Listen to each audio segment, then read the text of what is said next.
My question is, how do you plan on addressing the transgender issue in women's sports? We stop it. We stop it. We absolutely stop it. You can't have it. She referred to it as the elephant in the room. I just don't think it's right in women's sport. This is insane. It has asked normal people to deny the truth in life that men and women are different. So what's that to stop coaches from having a full team of men?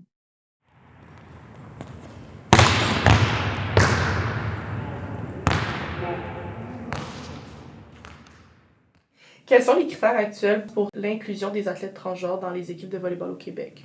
Ce que je peux dire par rapport à ça en premier, c'est que le volleyball, ça reste que pour nous, l'inclusion, c'est super important. Parce que nous, on gère des circuits civils.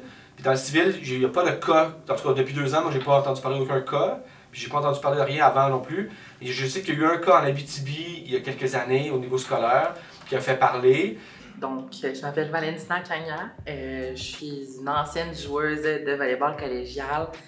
J'ai joué 5 ans au cégep de la Abitibi-Témiscamingue et j'ai joué 1 an-ish au collège Genelco. Donc, en gros, ça a commencé durant la COVID. J'avais 17 ans que j'avais commencé ma transition.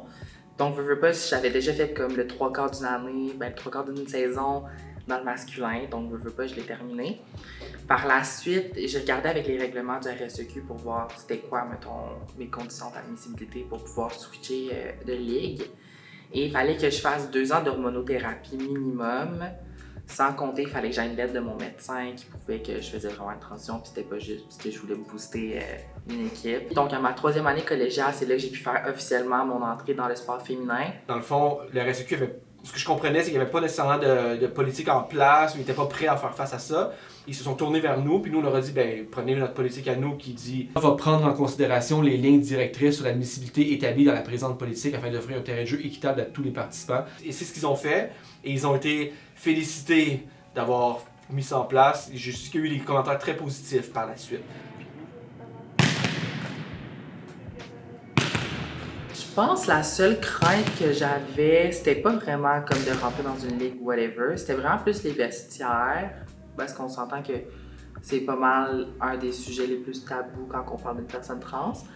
Mais encore une fois, j'utilisais pas les vestiaires pour rester là puis chiller avec tout le monde. C'est littéralement, je rentrais, je faisais ce que j'avais à faire puis je partais directement. Je veux pas, ça valide un peu plus ton identité sexuelle, je peux le dire de même, dans le sens que veux pas, tu joues dans une ligue féminine, t'es dans des vestiaires féminins, comme, tu sais, au début, je pouvais pas dire que j'étais un peu moins confiante de rentrer dans la ligue, mais avec tout le monde qui t'appuie puis tout le monde qui te dit, hey, comme, ce que tu fais, c'est vraiment bien, puis continue comme ça. J'ai eu des coachs qui sont venus me voir après un match puis hey, t'as super bien joué, good job. Donc honnêtement, avoir du support puis avoir un peu plus l'approbation des autres, tu sais, veux pas, ça booste un peu plus ton ego puis ta confiance en toi. Donc honnêtement, mon introduction s'est quand même faite assez facile dans mon équipe. Ou sinon, dans le circuit, honnêtement, ça s'est quand même bien passé. Tu sais, j'ai eu peut-être juste une situation où ça a peut-être fait un petit peu de chichi, mais à part de ça, j'ai vraiment jamais eu de problème avec une autre équipe. Ça s'est vraiment bien, tu sais, ça a bien été géré, ça a été expulsion directe du terrain, puis un carton rouge pour l'équipe, donc ça m'a pas tant affecté là, au final. Pour tout ce qui est en dessous du championnat canadien, donc récréatif, compétitif, provincial, n'importe quelle compétition qu'on peut organiser ici, c'est la liberté de choix. Donc, la personne choisit, elle s'identifie dans quel genre et elle peut pratiquer le sport dans le genre dans lequel elle s'identifie. Ils doivent aller sur notre site internet pour prendre leur adhésion annuelle, puis à ce moment-là, ils doivent déclarer leur genre. On demande quand même de faire un choix. Il n'y a pas de possibilité, par exemple, d'avoir de non-binaire ou de choix. Il faut choisir l'un ou l'autre. Ça, c'est quelque chose qui est obligatoire parce qu'on a vraiment des catégories féminines, des catégories masculines. Fait que là, la personne doit faire un choix dans lequel des 2 catégories elle veut jouer. Dans le fond, on ne veut pas se mêler de ça. On dit tu choisis dans quel genre tu veux jouer. Puis, Moi, je pense que si on veut garder une case homme-femme ou fille-garçon, ben ça veut dire qu'il faut inclure les personnes transgenres. Fait que quelqu'un qui a fait une transition puis qui est devenu une fille, ben s'il n'y a pas d'autres cases, ben il doit pouvoir s'inscrire dans les filles, peu importe le niveau. Parce que je connais d'autres personnes trans qui pratiquent, mettons, un sport, puis il y en a qu'on va faire, mettons, un tournoi open. Moi, je vais toujours m'inscrire dans le féminin, mais il y en a que, tu sais, ils vont s'inscrire dans le masculin. Est-ce que c'est par peur de discrimination ou peu importe, je sais pas. Il n'y a pas de ligue collégiale mixte, mais veux pas, comme moi j'étais dans le féminin parce que c'est ce que je ressentais que j'avais besoin. On s'entend qu'il y a peut-être une personne qui est peut-être au début de sa transition, fait qu'elle va peut-être aller dans le masculin encore pour un petit bout juste avant qu'elle se sente assez confortable.